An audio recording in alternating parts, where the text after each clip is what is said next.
Sir, she's wearing someone else's perfume tonight. The winter dining room went so still that the champagne bubbles sounded loud.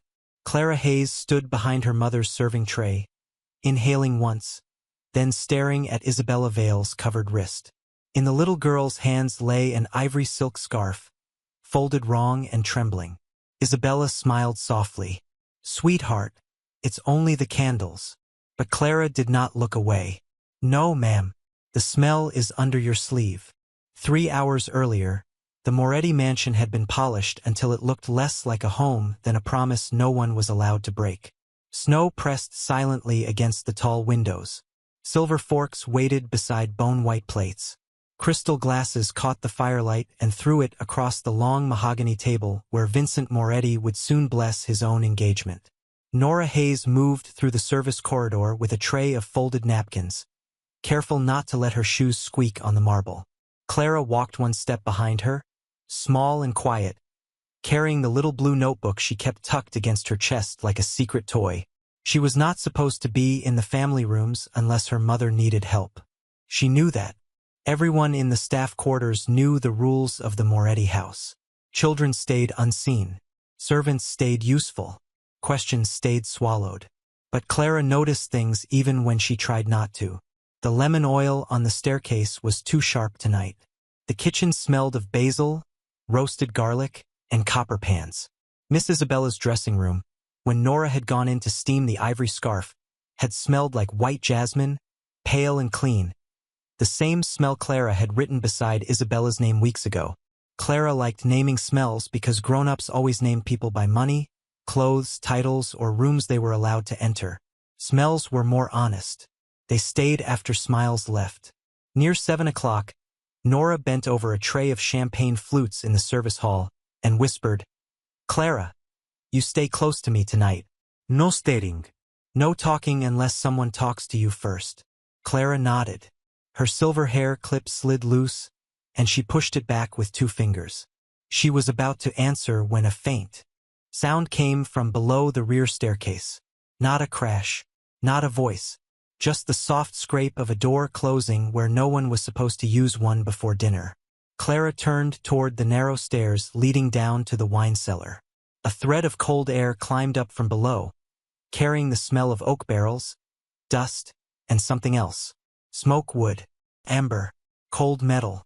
Clara froze. She knew that smell. Mr. Adrian Moretti carried it with him whenever he passed through the kitchen door and pretended not to see the staff. A moment later, Isabella Vale appeared at the top of the cellar stairs, graceful as a woman stepping out of a photograph. Her hair was perfect. Her diamond earrings barely moved. But her left hand was bare at the wrist where her ivory scarf should have been. She saw Clara, and for less than a second, her smile did not arrive. Then it came back smooth and warm. "Little one," Isabella said, "you should be with your mother."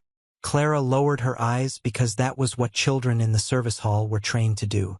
Isabella walked past her.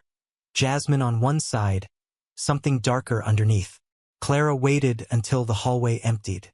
Then she saw the scarf at the bottom stair, caught against the brass rail, ivory silk against black stone. She picked it up with both hands. The outside smelled faintly of roses, too sweet and wrong. But the inside edge, the part folded close to skin, carried cedar, amber, and smoke. Clara opened her blue notebook with one thumb.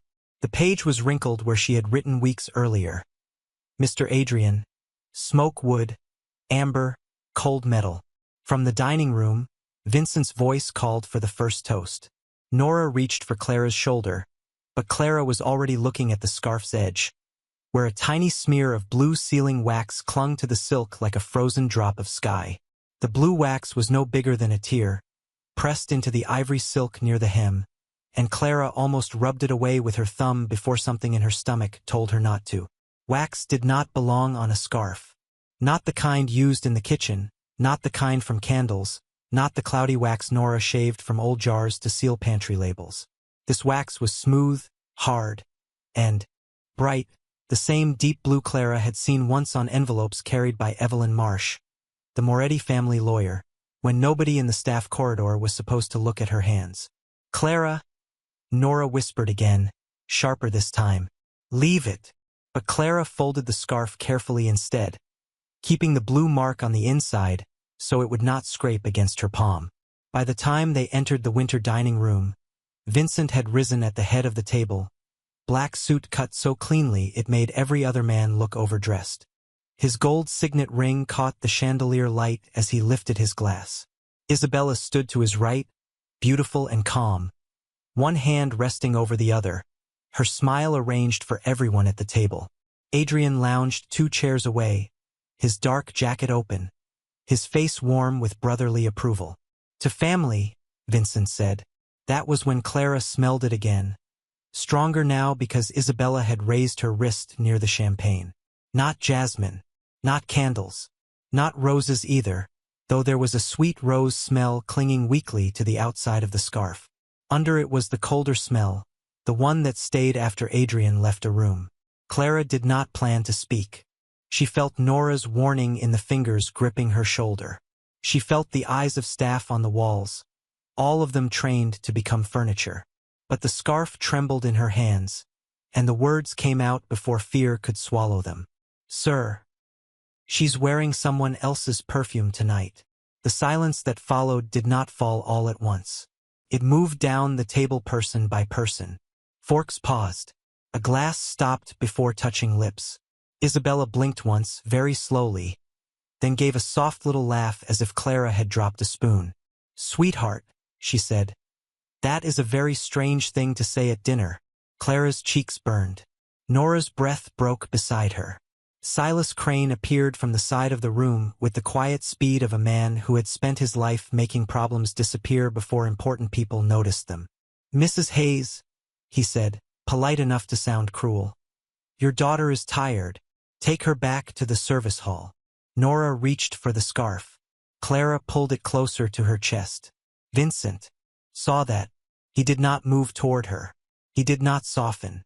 His eyes went first to Clara's hands, then to Isabella's covered wrist, then to Silas. Let the child answer, he said. Isabella's smile held, but her fingers slid down over her sleeve again. Vincent, she said gently. The dining room is full of scents. The candles are cedarwood. The wine has smoke notes.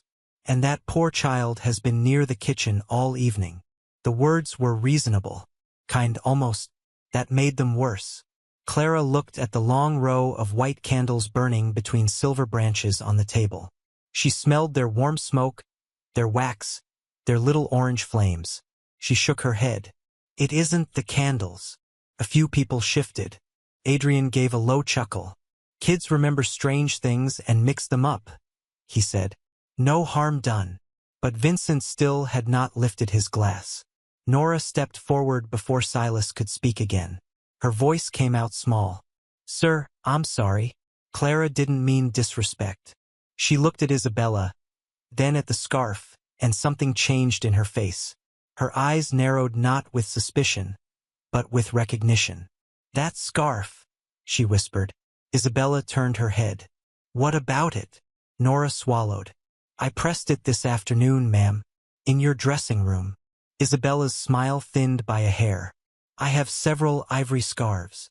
Nora shook her head before she seemed to understand she was doing it. This one has a crooked thread at the lower hem. I noticed it when the iron caught. I was going to mend it tomorrow. Clara looked down. There it was, just beside her little thumb. A tiny, uneven loop in the silk. Vincent finally set his untouched glass on the table. The sound was soft, but everyone heard it.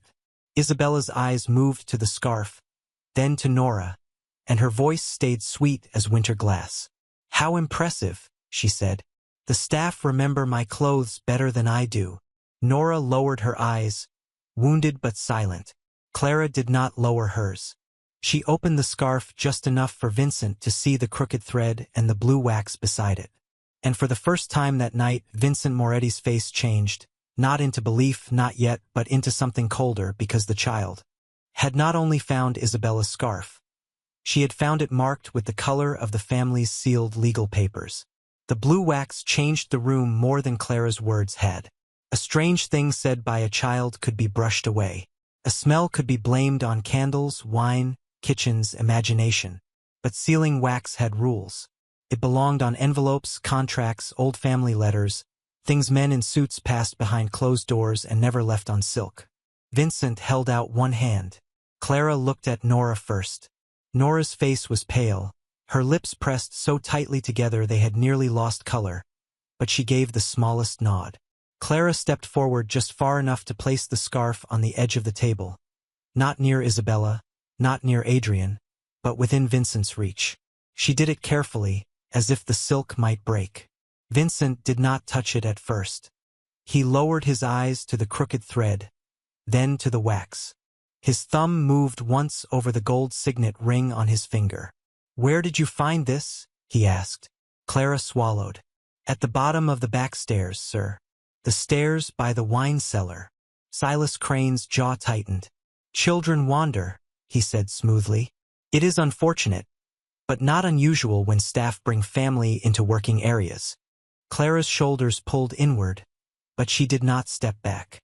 "I wasn't wandering," she said. "I was with Mama. We were bringing the glasses." Isabella let out a soft sigh, the kind grown-ups used when they wanted to sound patient with someone beneath them. "Vincent, please. This is turning into something ugly. The child is frightened. Her mother is frightened. Let them go." Vincent looked at Clara. "Why did you say the perfume was someone else's?" Clara held the little blue notebook against her chest. Her fingers were small, but they did not shake as much now. "Because Miss Isabella smells like white flowers," she said. "Soft ones, like the flowers in the silver bowl outside her dressing room." A few people at the table exchanged glances. Adrian leaned back, amused again. "That is adorable," he said. "A little perfume diary." Clara opened the notebook. The cover was bent at one corner, and a faint grease stain marked the back from some old kitchen day. Inside, the pages were full of uneven handwriting. Some words spelled wrong, some corrected by Nora in pencil. Basil, lemon oil, old books, rain on wool coats, jasmine, Miss Isabella. Clara turned to a page near the middle and placed one finger beneath a line written weeks before. The graphite faded where she had rubbed it by mistake. "Mr. Adrian," she read. "Smoke wood, amber, cold metal." Adrian's smile did not vanish. That would have been too obvious. It only arrived half a second late. Vincent noticed. "Cold metal?" he asked. Clara nodded. "Like the silver trays after they sit in the pantry, and like coins when they're wet." A woman near the far end of the table gave a nervous little laugh, but it died when Vincent did not join it. Isabella adjusted her sleeve again, smoothing the fabric over the inside of her wrist. Clara saw it and looked down quickly, not because she was ashamed, but because she had been taught that staring at rich people's hands was rude. Still, she saw enough. Isabella's cuff had a tiny dull streak near the seam, the same blue as the wax on the scarf. "Clara," Nora whispered, a warning and a prayer at the same time. Clara closed the notebook halfway, then opened it again. "Sir," she said, even quieter. "The outside of the scarf smells like roses, but the inside doesn't. The inside smells like his coat." Adrian's chair scraped the floor less than an inch. "My coat?" he said, and his voice was still pleasant, but now it had an edge. "I have not been near that scarf." Vincent finally looked at his brother. "No one said you had." The sentence landed cold. Isabella reached for her champagne, then seemed to think better of it and let her hand rest beside the glass. Silas moved toward the scarf as if to remove it from the table, but Vincent's eyes cut to him. The butler stopped. "Mr. Crane," Vincent said. "Step back." Silas bowed his head. "Of course, sir." Evelyn Marsh, the family lawyer, had been silent at the end of the table, her black dress plain beside all the jewels and silk. Her gaze had not left the wax. Vincent did not ask her anything yet. He only slid a folded dinner card beneath the scarf so the silk would not touch the table, then turned the hem toward the light. The blue wax caught the chandelier glow. On its surface was a partial imprint, not enough to read, but enough to see the curved edge of the Moretti Harbor seal. Clara did not know what that meant. She only knew wax from legal envelopes should not be stuck to a woman's scarf found under the cellar stairs. But Vincent knew, and for the first time that night, the head of the Moretti family went completely still, because the smell on Isabella's scarf was not the only thing that had followed her out of the dark. The curved edge of the Moretti harbor seal sat inside the blue wax like a half-buried fingerprint, too small for anyone at the far end of the table to understand, but large enough to make Vincent stop breathing for one silent second. Isabella noticed that second. So did Adrian. So did Silas Crane, whose white-gloved hand remained frozen beside the service cart as if he had forgotten what he had been reaching for. Vincent did not explain the seal. He simply took the folded dinner card from beneath the scarf, lifted the silk without touching the wax, and said, "Put out the candles." No one moved at first. The order was too strange. Then Silas snapped his fingers softly, and 2 footmen began moving down the long table with silver snuffers, killing one flame after another. The warm cedar smoke from the candles thinned into the cold air of the winter dining room. Vincent looked toward the windows. Open them. 2 minutes. A draft pushed through the room, carrying snow smell, iron gates, wet stone, and the expensive perfume of people who had never worried about losing a room above the staff kitchen. Clara stood beside Nora, small under the chandelier, holding her blue notebook so tightly the cover bent. Isabella let out a careful laugh. "Vincent, this is humiliating for everyone." Her eyes moved to Clara for one polished second. "Especially the child." The way she said child made Clara feel smaller than her shoes.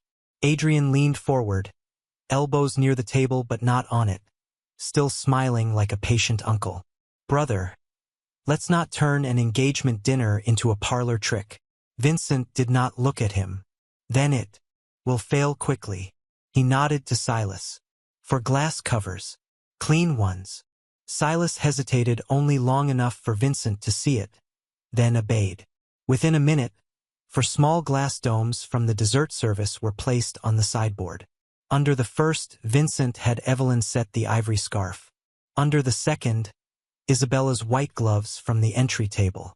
Under the third, Celeste Rourke's embroidered handkerchief, still carrying a heavy rose scent.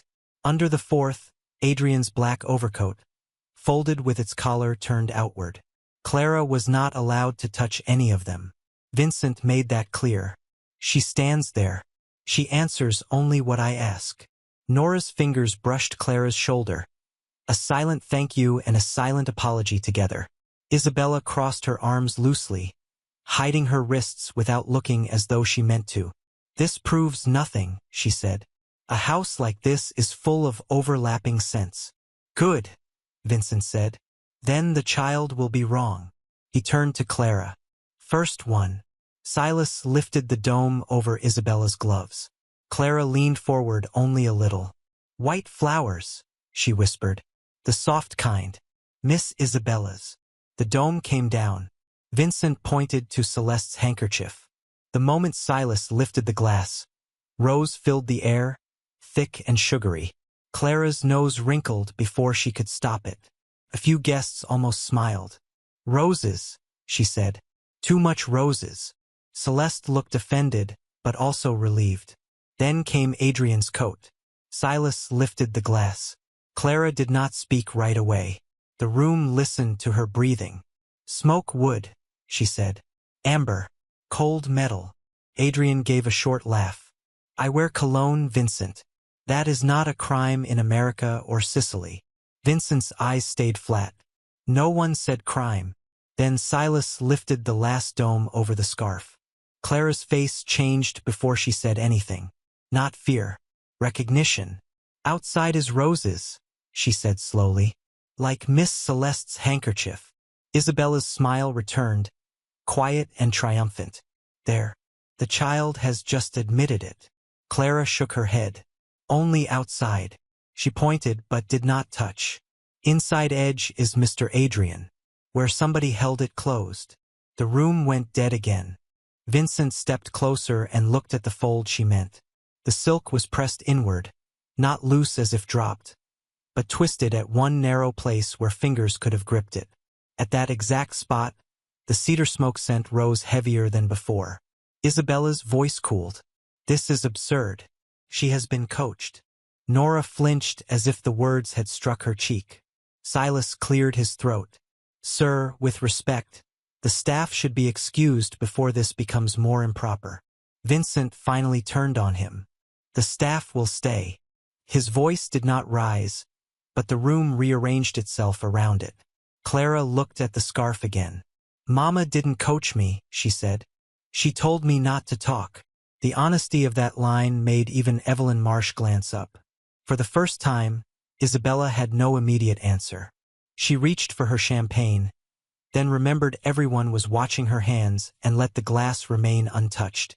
Vincent gave a tiny signal to Dante Bellini near the doorway. Lock the cellar stairs. And the legal room. Dante left without a word. Isabella's shoulders loosened by a fraction, as if she believed the little test had gone as far as it could go. Then Dante returned, his expression unchanged, but his voice lower than before.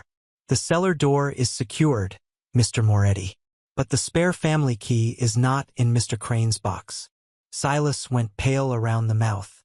Isabella kept smiling, and Clara, still staring at the scarf, saw a tiny blue smear on the inside of Isabella's cuff that had not been there when dinner began. The blue smear on Isabella's cuff was so small that Clara almost wondered if the chandelier had invented it.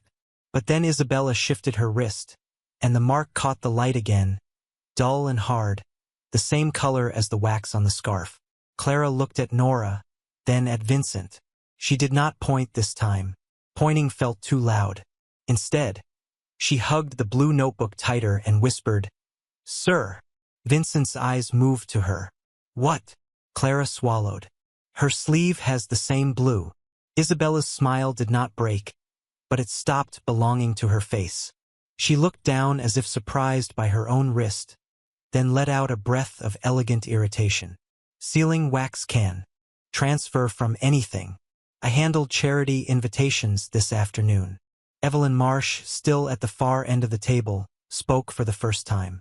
Her voice was quiet, dry, and precise. "Not that wax." The room turned toward her. Evelyn stood, crossed the carpet without hurrying, and bent just enough to look at Isabella's cuff without touching it. "That color is used only for family legal packets," she said. "Harbor matters, voting proxies, trust instruments. It is not used for charity invitations." Vincent did not react. That was what made everyone more afraid. He looked toward Dante Bellini, who had returned to the doorway. "Door records." Dante nodded once and disappeared again.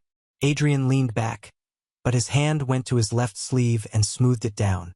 Clara saw that too. She had learned long ago that grown-ups often told the truth with their hands before their mouths had time to lie. Vincent turned back to the scarf. "Evelyn, document it." Evelyn opened a slim leather case and removed her phone, a pair of evidence gloves, and a small white envelope. No one joked now. She photographed the scarf where it lay, the crooked thread, the wax mark, the fold where Clara said someone had gripped it, then Isabella's cuff from 3 feet away. "Chain of custody begins here," she said. "Witnessed by all present." Isabella's cheeks warmed, but her voice stayed polished. "Vincent, this is theatrical." Vincent looked at her. "No. Theater is for people who need applause." Before Isabella could answer, Clara tugged gently at Nora's sleeve. "Mama," she whispered. "The other thing."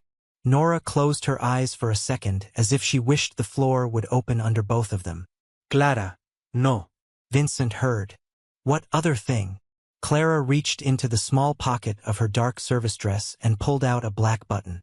It looked ordinary in her palm, almost silly after wax seals and legal words, but she held it like something heavier. "It was by the scarf," she said. "Under the wine shelf. I picked it up because I thought someone would step on it." Adrian laughed softly. "A button now. Wonderful." He lifted his glass at last, but did not drink. Evelyn extended her gloved hand. Clara placed the button into it carefully. Evelyn turned it beneath the light. On its back, so tiny most people would never notice, was the mark of Moretti's private tailor. a small stitched M inside a circle. Evelyn glanced at Adrian's jacket. Vincent did too. Adrian's left cuff was missing one black button. The fabric hung open by less than half an inch. Not enough for a guest to see. Enough for a brother. "I lost it days ago," Adrian said before anyone asked. Vincent's gaze sharpened. "I didn't ask when." That silence was worse than an accusation. Dante returned with a tablet and handed it to Vincent without crossing too far into the room. "Internal door log," he said. "No cameras in the family cellar, but the doors record access." Vincent looked down. The room seemed to lean toward the screen. Dante continued, voice low. At 7:12, cellar access opened with Mr. Adrian's family key. At 7:15, the guest side cellar door opened with a temporary card assigned to Miss Vale. Isabella's fingers tightened once around the back of her chair. Adrian gave a small shrug. "It is my brother's cellar. I went to choose wine." "And Isabella?" Vincent asked. Isabella answered smoothly. "I was looking for you. Someone told me you had gone downstairs." "Who?" Vincent asked. Isabella paused one beat too long. "I don't remember." Clara's stomach went cold, because adults always remembered who sent them places in houses where every hallway had rules. Evelyn's phone chimed softly. She looked at the screen, then at Vincent. The printer in the legal room received a revised engagement agreement at 7:18 p.m. Vincent did not look away from Isabella this time. "During the same window." Evelyn nodded.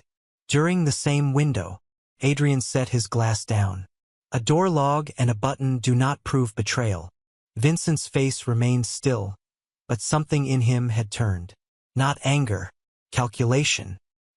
He reached for his folded white handkerchief and placed it beside the scarf, not touching it, marking the space like a line no one should cross. "No," he said, "but they prove someone I trusted was in the dark with a document I did not ask to revise." Vincent's handkerchief lay beside the scarf like a white flag placed on the wrong battlefield. No one crossed it. Not Silas. Not Isabella. Not Adrian, whose left cuff still hung open where the missing button should have been.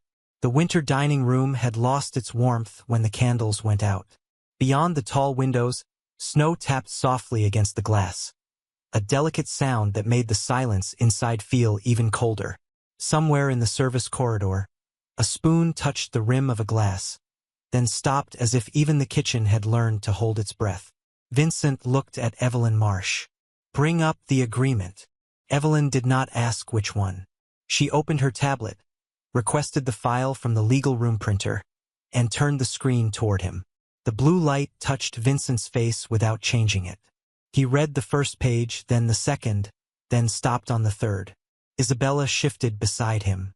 "It's standard language," she said gently. Evelyn reviewed the earlier version. Evelyn's eyes did not leave the screen. "This is not the earlier version." Adrian leaned back as if bored, but Clara saw the way his thumb rubbed once against the place where his cuff button was missing. Vincent read the clause twice. His expression stayed hard, but something behind his eyes went dark. "Emergency family stewardship," he said. The words sounded clean, almost respectable. That made them uglier. Evelyn moved closer. "If you are declared medically or legally unable to manage operational assets after marriage, temporary authority over Moretti Harbor Holdings transfers to Adrian." She paused. "With spousal acknowledgement permitted as supporting confirmation." The table did not move. Clara did not understand all the words, but she understood Vincent's hand tightening around the edge of the tablet. She understood Nora's fingers finding her shoulder again, not to pull her back this time, but to keep herself steady. Isabella placed one hand lightly over her heart. "Vincent, that clause protects the family. Your father used similar language." Vincent did not look at her. "My father never let someone else put a knife inside a wedding paper and call it protection." The sentence did not rise above a normal voice, yet every adult in the room seemed to shrink from it. Adrian's smile returned, but thinner. "You are letting a child's nose turn legal caution into betrayal." Clara looked down at the scarf. She wished, suddenly and painfully, that she had never picked it up. She did not want money. She did not want the big people to stare at her like she had broken something expensive. She only wanted her mother not to lose their room above the laundry, where the radiator knocked at night and Nora hung Clara's school sweater near the window so it would dry by morning. "Sir," Clara said, barely loud enough. Vincent's eyes moved to her. "I didn't want to make trouble. I just didn't want Mama to say I lied." For the first time, his face changed in a way no one at the table could use against him. Not softness, recognition. He turned to Silas. "Her mother." Silas straightened. "Mrs. Hayes has always been reliable." "That is not what I asked." Evelyn's tablet chimed again. She looked down, then slowly lifted her eyes. "Vincent," she said, "there is a personnel document in the draft folder." Silas's hand tightened around the back of a chair. Evelyn continued. "Termination notice for Nora Hayes. Prepared at 6:43 p.m. Reason listed. Failure to control a minor child, disruptive conduct, false allegations toward a family guest." Nora made a small sound before she could stop it. Clara turned toward her mother. "Manga." Nora did not answer. She only stared at Silas, and in her face was the pain of someone realizing the punishment had been written before the crime. Isabella's voice became very quiet. "Staff discipline is not my concern." But she said it too quickly. Vincent heard the speed. Clara saw him hear it. Evelyn scrolled again. "There is also an invoice from Bellevue Fragrance Boutique. Purchased this afternoon. 1 bottle of rose extrait. Delivery note for Celeste Rourke." Celeste, at the far end of the table, looked up sharply. "I received a gift," she said. "I didn't know it mattered." Clara whispered. The roses were outside the scarf. No one laughed now. Vincent stared at the ivory silk, the wax, the button, the clause, the termination notice, and for one cold second all of it arranged itself before him. Like a room he had been standing in for years without seeing the doors. He had thought Isabella was warmth entering his house. He had thought Adrian was blood that could still be trusted. And worst of all, he had let the smallest people under his roof live close enough to danger that their dismissal papers could be prepared before they ever spoke. Vincent did not answer the thought aloud. He let it sit in the room until it became heavier than accusation. Then he did something no one expected. He picked up his champagne glass, still untouched, and set it neatly beside his plate as if dinner could continue. "We will not discuss staff discipline at my engagement table," he said. Isabella's shoulders loosened by the smallest measure. Adrian's mouth curved again, almost grateful for the return of order. Silas looked at the floor, hiding relief behind training. Only Evelyn Marsh kept her eyes on Vincent long enough to understand that his calm had changed shape. It was no longer restraint. It was a net being lowered quietly into dark water. "Everyone will move to the salon," Vincent said. "The room is cold." He looked at Isabella with a stillness that felt almost gentle. "You were right. This has become unpleasant." Isabella touched his sleeve. "Thank you," she whispered, and the tenderness in her voice was perfect enough to make Clara's stomach twist. The guests began to rise. Chairs slid softly over the rug. Jewelry clicked. A few people reached for napkins, phones, coats, anything to avoid looking at the ivory scarf on the table. Vincent turned to Clara before anyone could move too far. "Put the scarf in the paper bag Evelyn gives you," he said. "Do not open it. Do not explain it. Do not let anyone take it from you." Clara nodded once. The task was small enough for a child, but the way Vincent said it made her stand straighter. Evelyn sealed the scarf and buttoned into a plain evidence bag, then placed that bag inside a brown paper, one so Clara would not have to carry shame in clear plastic. Nora's hand hovered near her daughter's back, but she did not pull her away. That was new. In the salon, the fire had already been lit. It made the room look warmer than it was. Vincent stood near the mantel while Isabella accepted a glass of water she did not drink. Adrian crossed to the sideboard, then stopped when Dante Bellini stepped quietly in front of it. No one mentioned the stopped dinner. No one mentioned the missing key. The silence became polite, and that made it more dangerous. In the winter dining room behind them, Evelyn was not packing up. She was working. The revised agreement lay face down on the table, its pages photographed, time-stamped, and copied to a secure drive. Vincent did not look toward her, but every few seconds Dante appeared in the doorway and gave him one tiny update with his eyes. Clara stood near the salon entrance with the paper bag hugged to her chest. She could hear the old clock in the service hall ticking through the open passage. Tick, tick, tick. It reminded her of the kitchen clock earlier, the one above the pantry shelf. "Mama," she whispered. The paper said 6:43. Nora bent close. "What, baby?" "The letter about you." Miss Evelyn said 6:43. Nora nodded, confused and frightened. Clara looked toward Isabella, then toward Silas. "But at 6:43, Mr. Silas was telling you to send me upstairs. I remember because the kitchen clock made the long buzz. It does that before 7 when the oven timer sticks." Nora stared at her. Vincent heard from across the room. He did not turn his head, but his eyes shifted.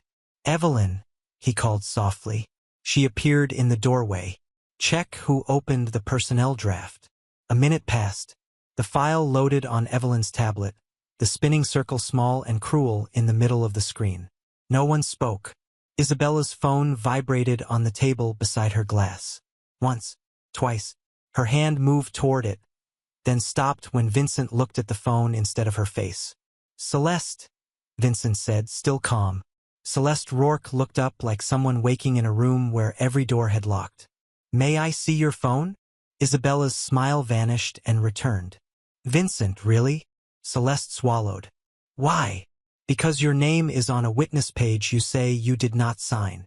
Celeste's fingers shook as she unlocked the phone. Isabella stood. "She doesn't have to participate in this circus." Adrian said, "Let it go." Vincent looked at him. "You first." Celeste handed the phone to Evelyn, not Vincent, as if choosing the law over the family might protect her. Evelyn searched quietly. The first message was harmless. The second was not. She read without lifting her voice. "Where the Jasmine backup. If the kitchen child mentions scent, blame the cellar." Clara felt Nora's hand cover her shoulder. Not to hold her back, to protect her. Isabella's face turned white under the firelight, but she did not fall apart.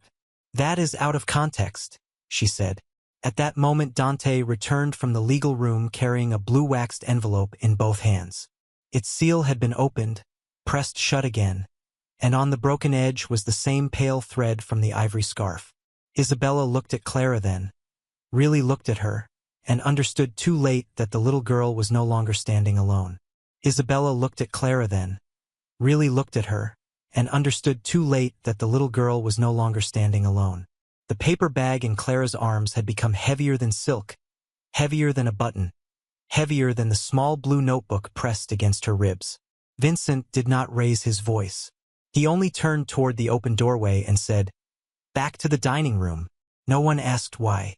They moved because when Vincent Moretti spoke that quietly, refusal sounded louder than obedience. The winter dining room waited like a room that had remembered everything. The candles were out. The tall windows held the black reflection of the family, the staff, the guests, and one small child standing where important people had tried to make her disappear. Evelyn Marsh took the head of the table only long enough to arrange the evidence in a straight line.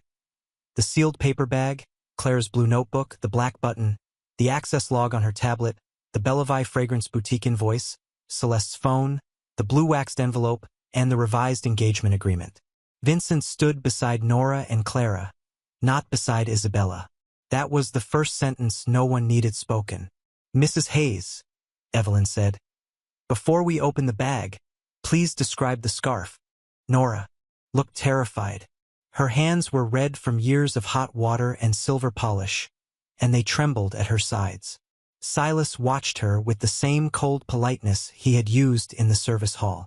Isabella folded her arms, recovering enough of her mask to smile.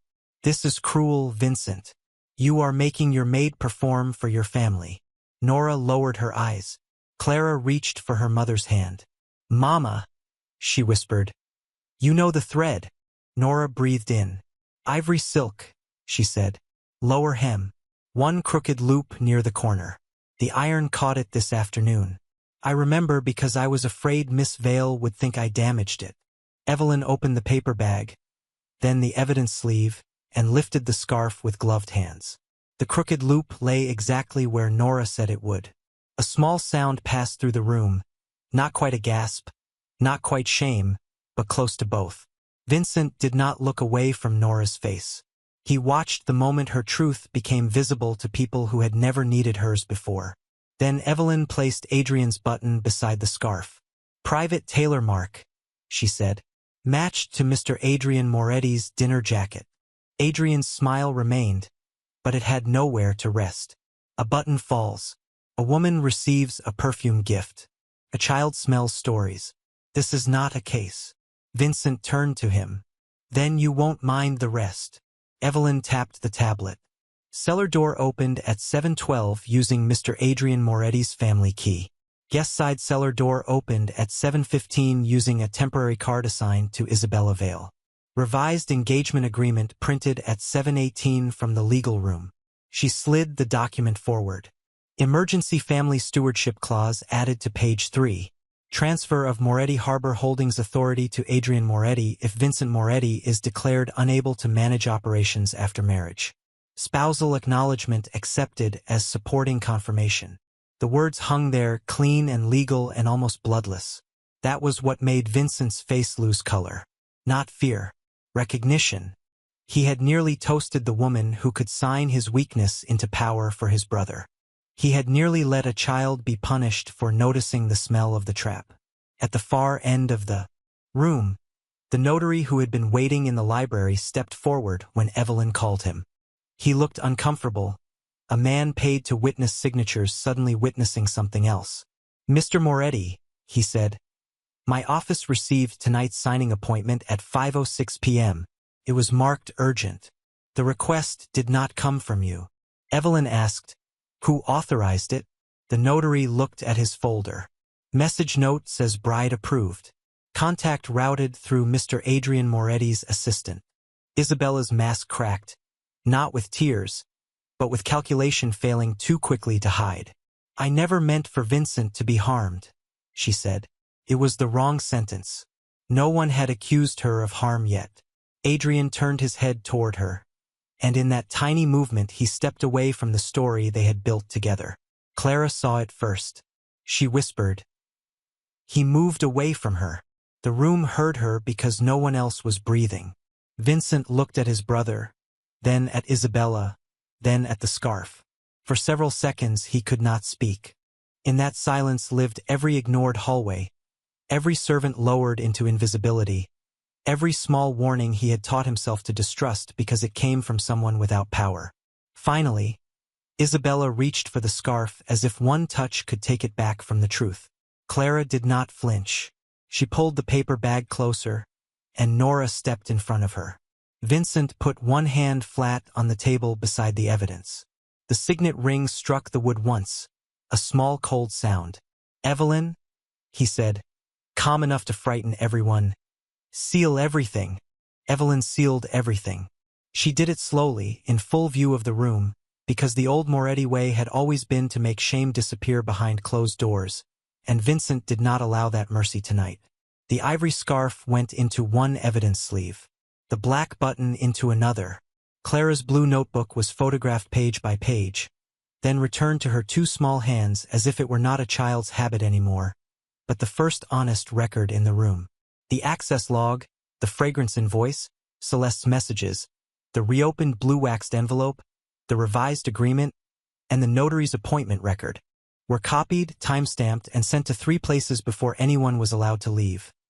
Evelyn's legal office, the independent board counsel for Moretti Harbor Holdings, and the outside compliance firm Vincent used only when he trusted no one inside his own walls. Isabella stood very still while her future vanished without a raised voice. Vincent removed the engagement ring from the table where she had set it during the questioning and placed it beside the sealed agreement, not back into his pocket. "This marriage is cancelled," he said. No one gasped. The evidence had already done the breaking. Adrian tried one final smile, brother to brother, blood to blood. "Vincent, we can discuss this privately." Vincent looked at him for a long moment, and the silence hurt more than anger would have. "You used my father's seal," he said. "You used my house. You used a woman I intended to marry. And you prepared to use a maid and her child as trash to sweep afterward." Adrian's face hardened, but Dante Bellini had already stepped behind him, not touching him, simply making the door feel farther away. Vincent turned to Evelyn. "Freeze his operational authority pending board review. Notify Harbor Council tonight. Any proxy, transfer, or emergency stewardship document with his name on it stops before midnight." Evelyn nodded. "And Miss Vale?" Vincent did not look at Isabella when he answered. "No legal standing, no access, no family property, no staff contact. Everything goes through council." Isabella's lips parted, but nothing useful came out. Celeste sat with both hands around her phone, pale and silent, no longer a friend, not innocent enough to be comforted, but not powerful enough to pretend she had not been used. Evelyn took her formal witness statement before she left the table. Then Vincent did what no one expected. He turned away from Isabella and Adrian and faced Nora Hayes. Nora stood as if she were waiting for a sentence. Clara had tucked herself against her mother's side, the paper bag gone now, the blue notebook hugged in its place. Vincent looked at the termination notice on Evelyn's tablet. "Delete the draft," he said. Evelyn did. "Print a correction. Silas." Crane lifted his head slightly. Vincent's eyes cut to him. "Not from you." Evelyn typed while the room listened. The correction stated that Nora Hayes had not violated household policy, that her daughter's observation had triggered a valid security and legal review, and that no employee of the Moretti estate could be punished for reporting evidence, danger, misconduct, or suspected retaliation. Vincent signed it with his own pen. Then he placed the page in Nora's hands. "Mrs. Hayes," he said, and the title changed her face before the apology even came. "I allowed this house to teach you that silence was safer than truth. That ends tonight. I am sorry." Nora tried to answer, but her voice broke. Clara looked up at Vincent, still unsure whether powerful apologies could be trusted. "Does Mama still have a room?" she asked. The question moved through the winter dining room more deeply than all the legal words had. Vincent's hand stopped on his signet ring. He looked at the child who had not asked for money, praise, or revenge. Only safety. "Yes," he said quietly. "And not because I pity you, because your mother earned her place here, and because you told the truth when everyone made it dangerous." Before dawn, the staff corridor had new locks, new reporting rules, and Evelyn's direct number posted where every employee could see it. Nora was offered a protected position with full pay review and the choice, in writing, to stay or move into independent housing paid through a transition fund not controlled by Silas or the family. Clara's schooling was placed under an independent education trust for children of Moretti employees, not as a gift to buy her silence, but as a rule that would remain after the scandal faded. Weeks later, the winter dining room opened again, but not for an engagement dinner. It was quiet. Only Vincent, Nora, Clara, Evelyn, and a few staff sat at the long table. The candles were unscented. The scarf was gone, sealed in a legal file, but Clara's blue notebook rested beside a full glass of milk and a clean white dinner card with her name written on it. Vincent saw her touch the letters once, as if making sure they would not disappear.